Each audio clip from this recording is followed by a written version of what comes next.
Hello everyone, it's Mark Goodacre here. Welcome to the NT Pod, the podcast all about the New Testament and Christian origins. It's episode 16, and today we're going to be asking, did Jesus' ministry last for 3 years?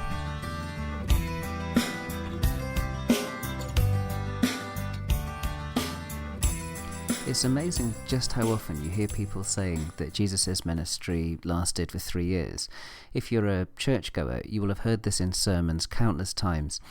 I've heard it repeated so often that I've almost begun to believe it myself in spite of the evidence that I'm going to present in today's NT Pod. It is just so widespread. It is so uniform in people's discussions about Jesus. You find it even in the films and the fiction and the literature. You find it absolutely everywhere when anyone talks about Jesus, that one would think that it was one of the most secure things that we knew about him. In fact, there is no good evidence for it at all. It just vanishes away when you start paying attention to what the Gospels actually say. So let's take a closer look. Let's see what the Gospels actually say about Jesus' ministry and how long it was. Well, first off, let's just make clear that there is nowhere in the canonical Gospels where it says that Jesus' ministry lasted for 3 years. There's nowhere that it states anything about the length of Jesus' public ministry. There aren't any dating elements as you go through the story of the kind that would help you to get that kind of information. Indeed, one of the issues with our Gospels is that they aren't in any sense modern biographies, that they just aren't like contemporary biographies, and so they don't really show any kind of interest in the kind of details of someone's public life in terms of chronological indicators that we would expect if we were doing a biography of, some big political figure or some other kind of figure, some celebrity or whatever else. They just aren't interested in telling us that material. And this has been clear in New Testament scholarship for quite a long time.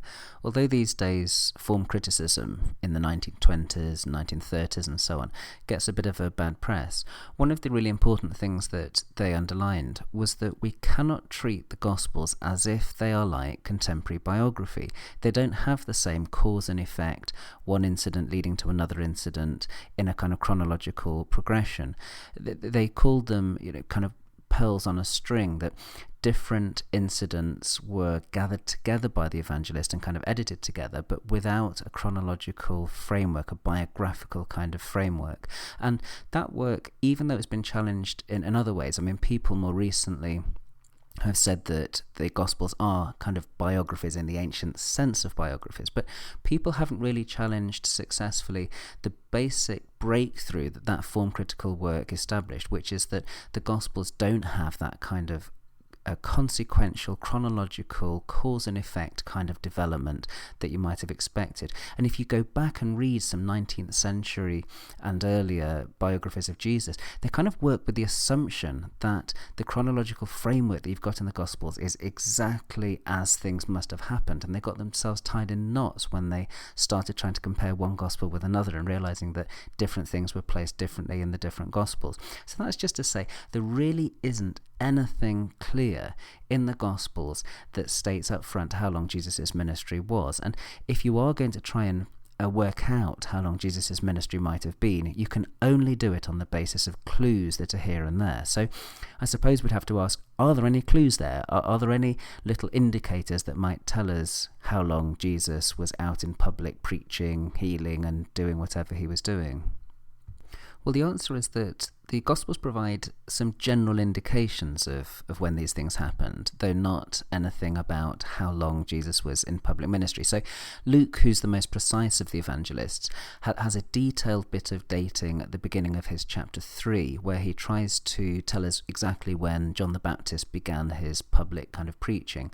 And what he says there is that this began in the 15th year of the Emperor Tiberius, which, when we put it together with various other dating indications, that puts us at about 29 CE, 29 of the Common Era. And he also mentions things like that this was during the time when Pontius Pilate was governor in Judea, when Caiaphas was high priest. They tally quite well with that date of 29 because Pontius Pilate probably ruled from about 26 to 36, and Caiaphas from about 15 to about 36. So it's about right, that kind of rough kind of indication, but there's nothing to say this is when it started and this is when it finished. We just have that general indication. And then when you look elsewhere in the Synoptic Gospels, in Matthew, Mark and Luke, you find that there are few places that give any kind of precise dating evidence. What people used to say is, well, Mark mentions the green grass in chapter 6, and people say, well, that shows that it must have been spring, it must have been perhaps Passover time, like it is in John's account of the same event, the feeding of the 5,000. So you get little indications of possible times of year, but there really isn't a great deal you can do with these things, not least because it's very difficult to trust the precise chronological sequence that you've got in the Gospels. So even if every little indication of a time of year was accurate, it would be really hard to kind of piece these pieces together and get a sort of particular length of a public ministry. So where does it come from, this idea of a 3-year public ministry, if there's no indication of this particular time frame in the Gospels? Well, there is something in John's Gospel that leads people to think that there might be a 3-year ministry, but you need to pay careful attention to it, because actually it doesn't show a 3-year ministry at all. What it is in John chapter 2, right at the very beginning of Jesus' ministry, John's been dating things by days at this point, so he's putting it right at the beginning. He says in John chapter 2 that Jesus went to Jerusalem and he was involved in an incident in the temple, and it was Passover. So John locates the beginning of Jesus' public ministry with a Passover festival. Then a few chapters later, in chapter 6, when he feeds the 5,000 in Galilee, John makes the note again that it's Passover. So a year at least has passed since chapter 2. Then when you get to chapter 11 and all the way through to the end of the Gospel, because the whole second half of John's Gospel happens just within the last couple of days of Jesus' life, then in chapter 11 and following, we have a third Passover. So we've got 3 Passovers, 3 years, right? No, wrong, of course not. If you've got 3 Passovers where you're beginning an account with one and you're ending an account with another, that's 2 years. It's 2 years and maybe a couple of days. So even if you take a kind of literal and wooden reading of John's Gospel, 3 Passovers is 2 years. It's not 3. It's not a 3-year ministry. So there really isn't anywhere in the New Testament an indication of a 3-year public ministry for Jesus.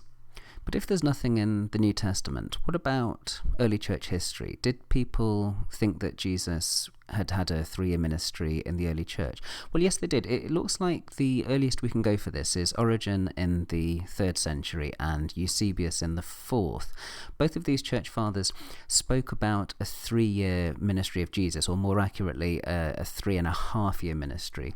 But it looks like they worked this out on the basis of a prophecy in Daniel that they thought was being fulfilled in Jesus' ministry. It was a particular reading of a prophecy in Daniel. And Eusebius tries quite hard to find indicators in the Gospels that show that his ministry was 3.5 years, but none of them are at all convincing, and some of them involve quite serious misreadings of a lot of the evidence. So it does go back quite a long time. So if you do hear people saying, Jesus was around for 3 years, then at least you could say that that statement has a kind of pedigree. It has a long history in Christian tradition, but it isn't there in the New Testament.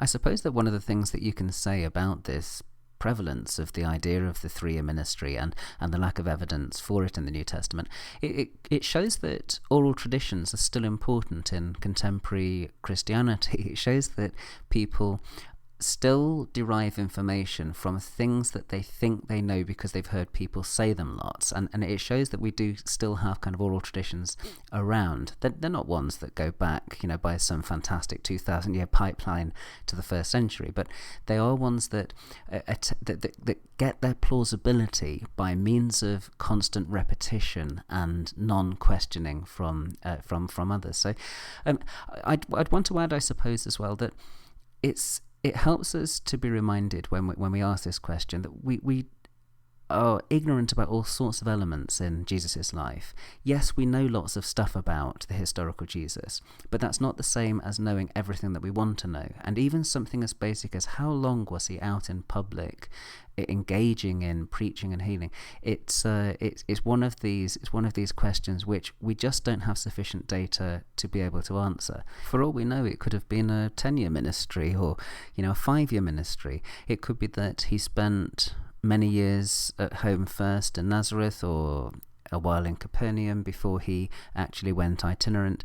We just don't know the answer to some of these questions, and sometimes we have to be honest about the ignorance that we have, even though that ignorance sometimes is a bit frustrating, because we would like to know much more than the texts are able actually to tell us. Well, thanks very much for listening to the latest episode of the NT Pod. You can find me on the web at podacre.blogspot.com. If you Google for Mark Goodacre or for the NT Pod, I'm sure you'll find me. Or go to Duke University's iTunes U. Thanks again for listening, and I'll see you again soon.